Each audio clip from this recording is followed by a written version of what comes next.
want to introduce you to Adam Schatz. Adam, really happy to have you here. Adam comes to us from Snapchat. He is a product marketing manager with Snapchat, and he's going to be talking a little bit about how to drive some more value from the MarTech stack. And Adam Schatz has been working across product, data science, marketing, partnerships, has been an integral leader in developing a portfolio of capabilities used by advertisers to measure their campaign performance. And prior to this, he was working on direct response at Twitter, where actually Adam and I overlapped as employees for a couple of years, and spent several years in the agency world in media buying and strategy. Snapchat's Conversions API allows brands to directly pass web, app, offline events to Snapchat. And as a Telium partner, the Snapchat Conversions API can preserve analytics by helping customers leverage consented first-party data. And we're eager to hear what Snapchat's perspective on this is. So Adam, really appreciate you being here today. Thanks as always for the partnership. I'll turn it over to you. Yeah, thanks. I promise I did not write that bio for you, but it was a lovely one. So thank you so much for the introduction, Justin. And also thank you for having me here today. So just so everyone, another introduction. My name is Adam Schatz, he, him, his. I lead our product marketing team here at Snapchat, specifically focused on our DR solutions. And I'm really, really excited to talk to you today about enriching your advertising strategies with first-party data, which is a mouthful, but we'll get through it. I know I have a very tough time slot because I'm coming right before Billy Bean, but please bear with me because I do think that you're going to find a lot of this information to be extremely valuable for your business. I should also pause by saying I hope everyone can see my screen, but Justin, if you can't, please just let me know before I continue. That looks good. Okay, great. Amazing. Okay, so today I'm really excited to just chat with you about the importance of preparing for the privacy-centric world.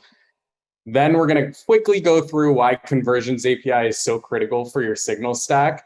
We'll talk about some of the best practices for Conversions API, and then we're going to wrap up with a how to get started.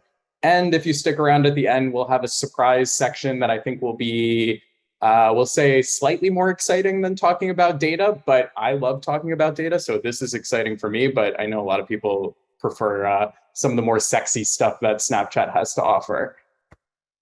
So before we hop into it, I do want to just take a step back and really address the elephant in the room, if you will. I think that this slide is a bit of a misnomer because the privacy-centric world is already here, and I hate to break it, but it's really not going away. You know, just in the last 2 years, we've seen deprecation of third-party cookies. We've seen increased regulatory compliance through GDPR and CCPA. We've seen an increase in ad blockers, browser changes, ATT, the list goes on and on and on and on and on. All of this has really led to one of the biggest upheavals in digital since I would argue the dot-com bubble. And I'm really hoping I'm not the bearer of this bad news, but again, these changes are not stopping and they're not going anywhere. We already know Google's planning to release Privacy Sandbox in 2024. So I think the real question to ask is, what do we do about it? Before I answer that, I do want to just quickly chat about Snapchat, because I'd be remiss if I did not speak about the company that I'm working for, but our mission has always been to build trusted connections between businesses and consumers. From the outset, as a company 11 years ago, we built privacy into every single product that we ship. And we really champion this. We want to foster relevant ad experiences for Snapchatters and valuable outcomes for businesses, all while maintaining this important trust around user privacy. So I think you might be like, Adam, you literally just told us that we're living in a privacy-centric world, but now you're also telling me that data is so important. So how do those things equate to one another? Well, I'm here to say that data does allow both Snapchatters and brands to have a more meaningful experience within our app. And I really want to emphasize that this isn't a zero-sum game. I think we can maintain a privacy-first mentality while also still powering advanced measurement and targeting solution, all through the use of data.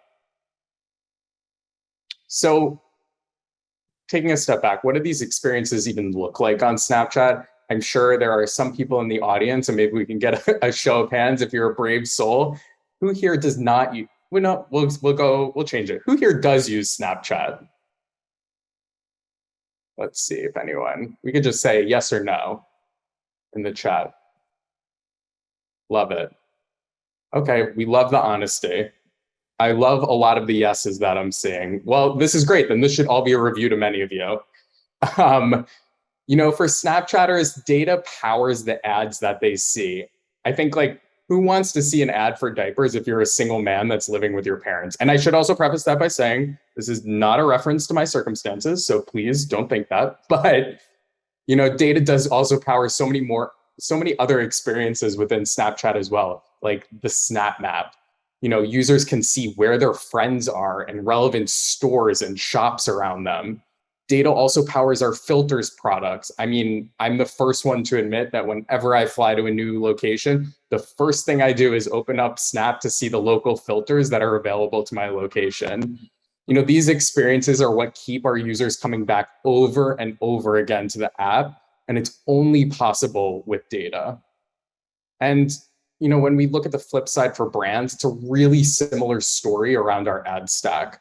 We really strive to place ads wherever our users are using the app, whether that's them viewing their friends' stories, whether it's them experiencing AR in the carousel for the first time, whether it's discovering new content from their favorite publishers in our Discover tab.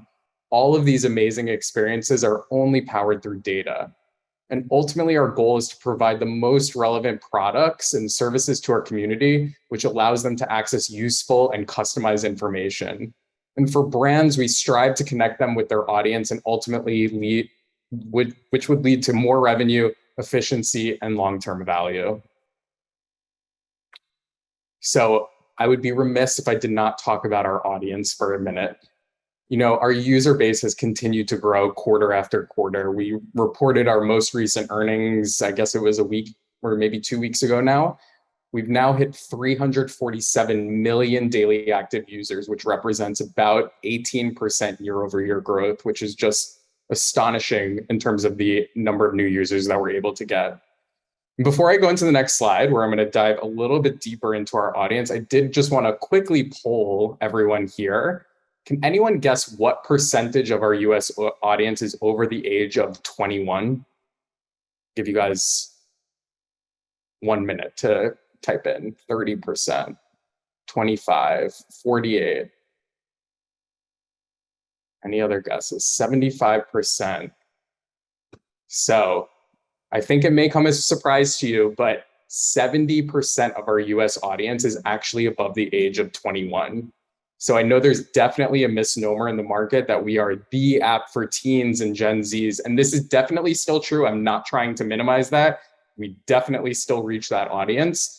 But I think the fact of the reality is that our audience has grown up with our app. We've been around for 11 years. So those teens, Gen Zs from 10 years ago are now 28-year-olds, 30-year-olds, 35-year-olds. In fact, over 50% of our US audience is actually above the age of 25.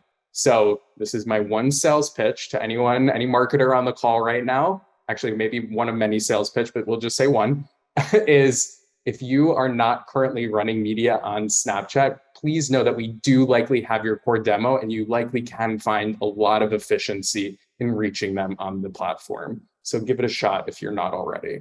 Okay, enough. Back to data.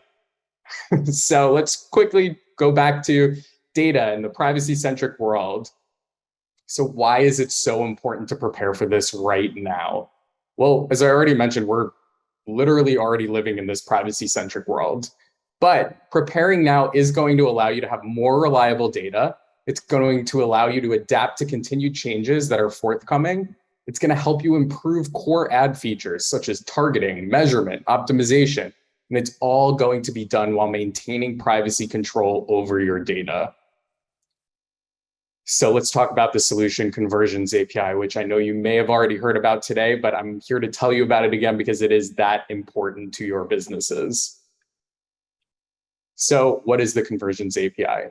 It's a privacy-safe server-to-server integration between an advertiser and Snapchat. With Telium, it's all powered by the Telium Event Stream API Hub, which I know is a mouthful, so we'll work on that. But the Event Stream API Hub allows for enrichment of event attribution, which ultimately passes conversion events to Snap.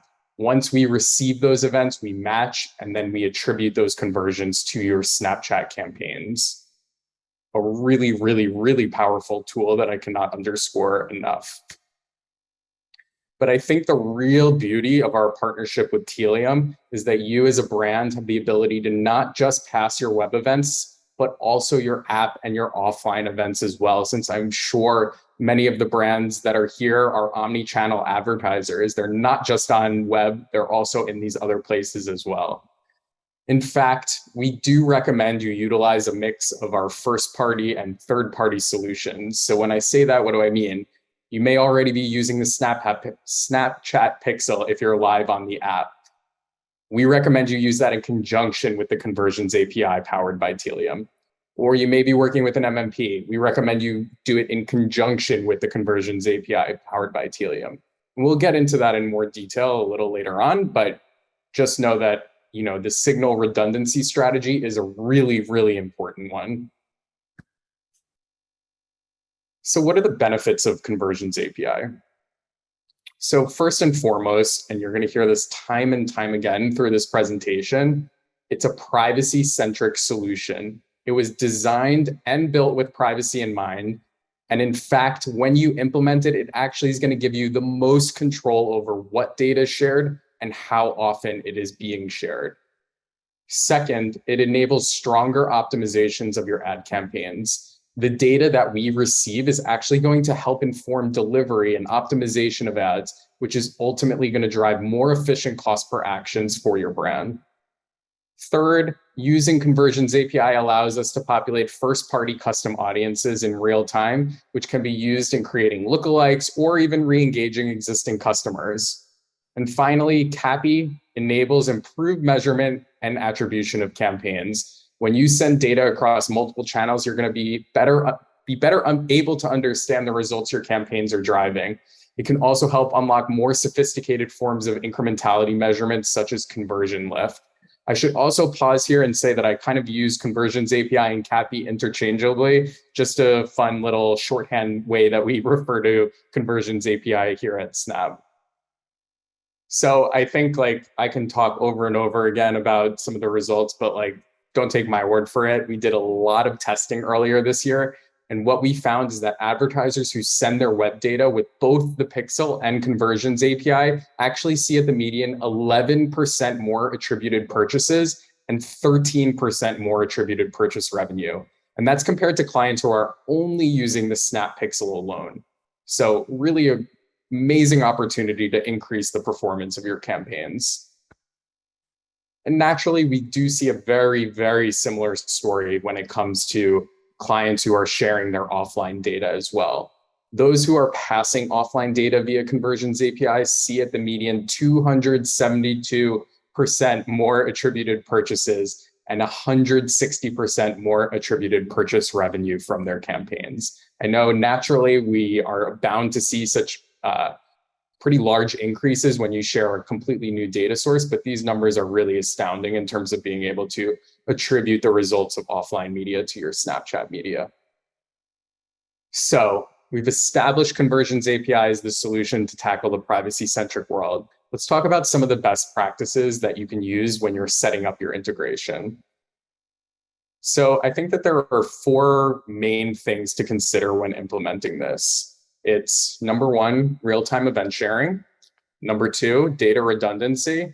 Number 3, deduplication. And number 4, event manager verification. I feel like I should have come up with some cool acronym for this, but I didn't, so I apologize. But we're going to dive into each one individually. So the first best practice is all about sharing events in real time. And when I say real time, I'm talking about within an hour of receiving them. When you do this, you're actually able to see the results from your campaign performance faster, and you're going to be able to optimize campaigns on the fly. Ultimately, this is going to help you maintain competitive bids. It's going to help you keep up with marketplace demand, and you're going to unlock more sophisticated ad features as well, such as dynamic ads if you're a commerce or a travel advertiser. Next, most of you are likely already using a first party or a third party solution like we talked about, whether that's the Snap Pixel, MMP, App Ads Kit, etc. That is okay. We actually recommend Conversions API used in conjunction with these other solutions. When you do this dual approach, it's actually going to ensure that you minimize your signal loss, which will ultimately lead to more efficient results. And I think that this one is a really critical one. You may be saying, okay, I'm now sending you duplicated results between the Pixel and the Conversions API through Telium. So now are you double counting my media? Well, the answer is absolutely not. We do not want to over attribute that media that you're running with us. So if you are planning to send duplicate events through a Pixel, MMP, and CAPI, you can avoid double counting through deduplication. If you make sure that you are including parameters to indicate that an event is a duplicate, we will dedupe based on those fields to ensure that you're seeing accurate results. So what is a deduplication parameter? That can include anything from a transaction ID, a deduplication ID, or some of the other fields that we have listed in our documentation.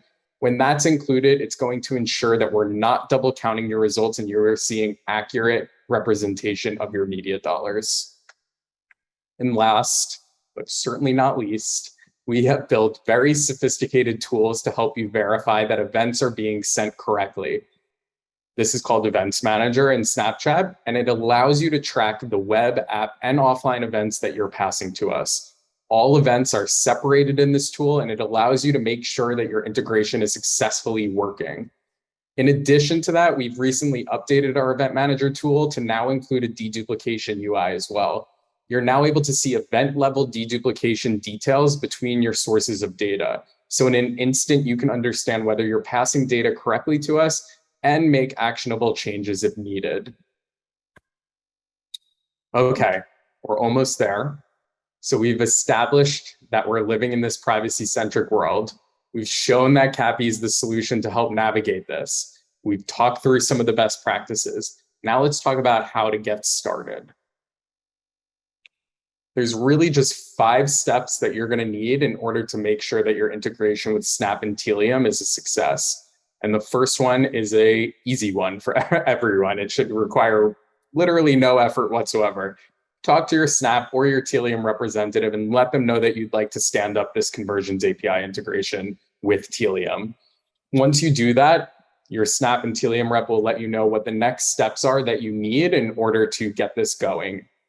Second is to ensure that you're passing appropriate parameters to make your integration a success. So what do I mean by appropriate parameters? We actually recommend one or a combination of one of the following parameters to make matches with our user base. The first is hashed email. The second is hashed phone. The third is hashed IP and user agent. When you send all 3 of those, there's a much higher likelihood that we're able to match to a specific user. The third is ensuring that the data is being passed in real time. Again, when I say real time, I'm talking less than an hour after receiving it. This is going to enable real-time optimization, attribution, and measurement, which are so critical to show success on your campaigns. Fourth, again, I can't overemphasize this enough. If you're already utilizing the Snap Pixel, App Ads Kit, and MMP, ensure that you're deduplicating events by passing the appropriate parameters. All of this is documented on our site, which we will send out after this. But I think that this is so critical to ensure that you're seeing appropriate results. And last but not least, you can validate that your events are successfully being passed through Events Manager. Again, web, app, offline events are all going to appear as separate entities denoted by via Conversions API. And you'll be able to see if things are set up correctly or if changes are needed to your integration.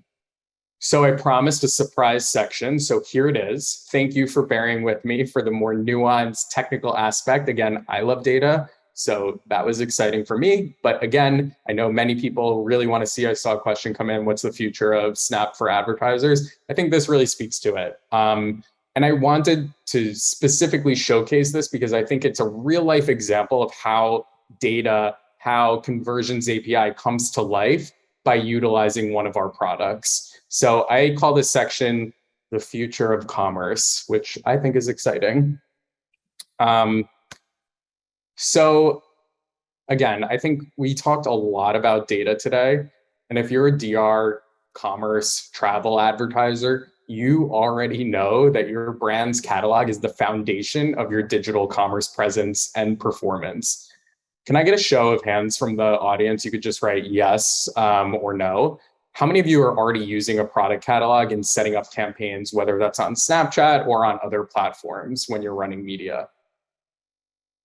So I'm going to take the 3 yeses as all 104 attendees are a yes. So I think the important thing to know is that catalog standardization does enable these dynamic and scalable experiences across digital properties. That's the beauty of the catalog, is that you can take it once, you could put it on Snapchat, you could put it on Meta, you could put it on TikTok, et cetera, and it'll work across all of those different digital properties. And you can, lower the bar for creative, you can lower the bar for getting all that information in there, and you can make sure you're reaching the right person. There's one, I would say, pretty big downfall to this. This type of standardization actually means that we're optimizing towards sameness. So regardless of the shopper, your products are always going to be displayed in the same way, with the same model, with the same photos, and the same descriptions, because your catalog is uploaded with all of that information already. Hopefully I'm not breaking this news to you. I apologize if I am. Not all shoppers are the same, as we know. We all like different things. We all look different. We all act differently. Yet our ads don't ever reflect this. So with AR, your product is automatically personalized to the shopper, their face, their body, their world.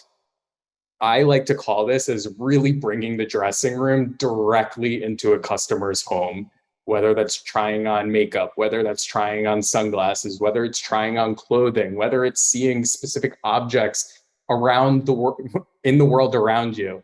All of this is powered through augmented reality. And guess what? Personalization really works.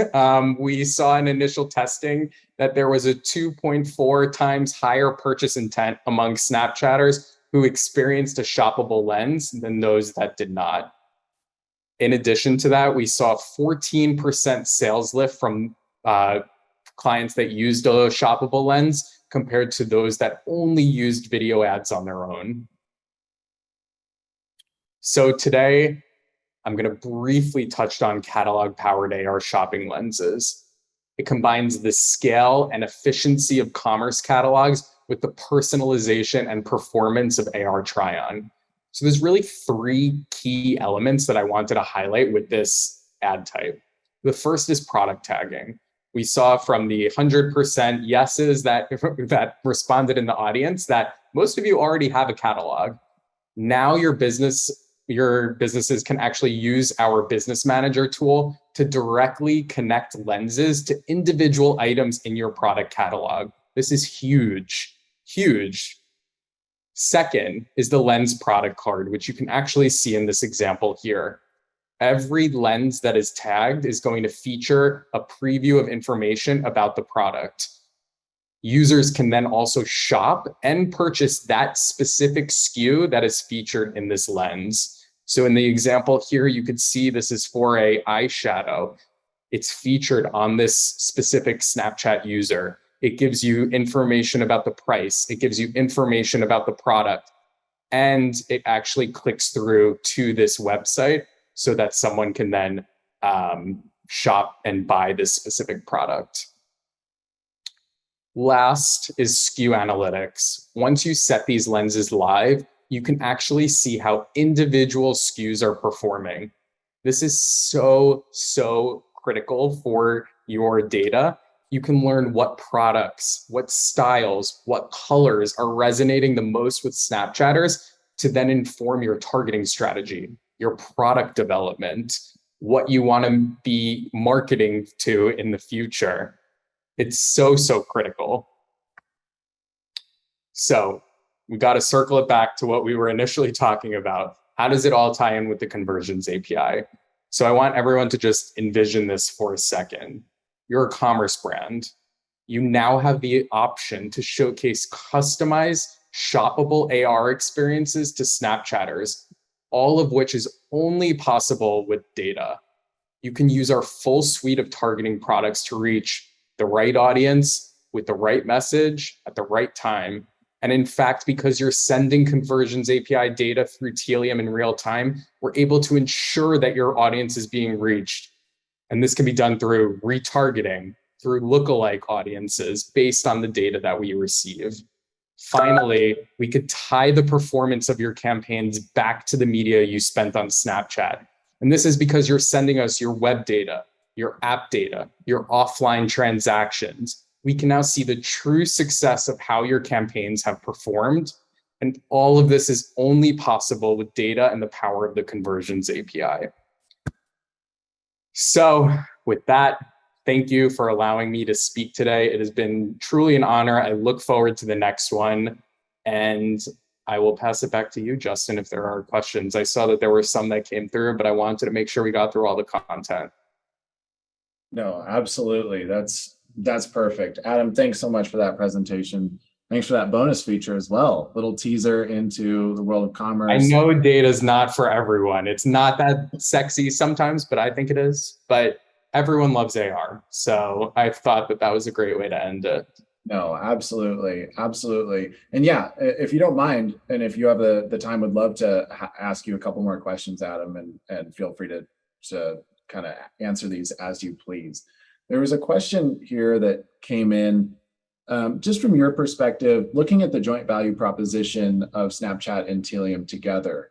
Do you view this more as a cost savings sort of exercise in, increasing ROAS or kind of, cost per action, some of these metrics here, like a cost savings exercise, or is this a revenue increase? Which would you kind of paint this as? Should I be really blunt and just go both? Okay. No, I'm just kidding. It's definitely not an either or situation. I think it's ultimately what they say is time is money. And to me, the beauty of the Telium integration is that it's going to save any advertisers, developers time on standing up a complex CAPI build. So if you're already working with Telium, this should be such a turnkey solution in order to enable it and send data to Snapchat. If you aren't, even still, it should take less time than doing a full-on integration, which, again, time is money. That's really where the cost savings part comes in. But like we already discussed, CAPI is also going to allow your brand to maintain strong data signals, which is ultimately going to allow you to reach your customers, which is ultimately going to lead to more cost-efficient results, which hopefully will also drive increased ROAS and value for the brand. Oh, absolutely. No, thanks. It's okay. That wasn't either or. So I love that. Yeah, exactly. The secret option C always. Yeah, exactly. Yeah, I love that. So let me hit you with one more while we have you, and then we'll let you go. So in your experience, since you've done the media buying side, you've been with agencies, you did quite a bit of work at Twitter, and now you're at Snapchat. What are some common challenges or pain points that you see with brands' ability to access and activate mobile data? What do brands come to say and say, hey, either we have this data or we don't, and in either case, we're struggling to activate it best? Like what's the most common FAQ, sort of things you hear there? I mean, not to answer your question with a question, but I guess mobile to me feels very broad. Are we talking app data? Are we talking just mobile? Let's say app data. I mean, pick a route that you kind of hear of, because I think you're in a unique position to hear some of these campaigns and how it's evolved. And you can even comment on that. When you were on the agency side and media side, probably technology and the APIs available to activate some of this data, from an acknowledgement perspective or attribution perspective, has changed wildly, as we both know, in these last couple of years. So I'll let you kind of run wild with just common things you might hear a brand say. I mean, I think as we all know, the industry has changed drastically in the last 3 years, starting with the announcement of ATT enforcement with Apple. And that has really kind of spiraled, everything that we've seen in ad tech over the last couple of years. So I think not to tie it back to everything that we just talked about and reiterate again, but I'm going to tie it back to everything that we just talked about and reiterate it again. I think the challenging part has been reaching those same customers that were so valuable pre-ATT that are so much more challenging to reach now in this post-ATT privacy-centric world that we're living in. So I think the beauty of Conversions API is that it allows data that brands have to continue to flow in a privacy-centric way back to different platforms, Snapchat, whoever it may be, so that they can continue to reach those end customers and maintain efficiencies, see the value, continue to thread the needle of being able to find that user and ultimately drive the success that they were once able to, that has now become much, much murkier, given a lot of the changes that have kind of come up over the last 3 years. No, absolutely. Thanks for commenting on that, Adam. Adam, as always, we really appreciate you spending the time. Thanks for generating this content. Thanks for coming to speak with us today. As always, we just really appreciate the partnership. There's a lot of exciting things that our teams are working on together. I know our technology team loves working with you and the rest of your team, and we're excited about what we can drive together for our customers. So really, really appreciate it. Thank you for having me. It's been a pleasure, and I look forward to the next one. And thank you, everyone, for listening. Yeah, appreciate it. We'll see you out there. Thanks, Adam. Thank you.